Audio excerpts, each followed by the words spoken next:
Welcome to the Salmon Runs YouTube. Enjoy the video. You start by ensuring the watch is dry and stable. Moisture can damage internal seals, so make sure hands are dry. Next, locate the threaded or screw-down crown and feel for the flush position. That's the secured state.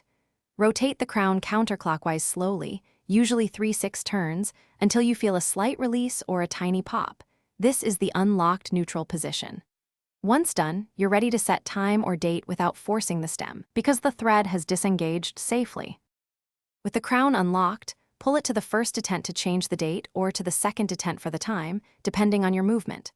Turn deliberately and observe the mechanism. Rapid twists risk misalignment. Make sure you avoid changing the date between 9 p.m. and 3 a.m. because the date change gears are engaged then and can be damaged. If adjusting hours, cycle past 12 to set a.m. or p.m. correctly. Once aligned, prepare to reseal the crown to preserve water resistance. To finish, push the crown gently toward the case and begin turning it clockwise while maintaining light inward pressure. This re-engages the threads and compresses the gasket to restore the seal. Turn until you feel firm resistance and the crown sits flush. Do not over-tighten, as that can damage threads. Afterward, press any pushers or lightly flex the case around the crown to confirm it's secure.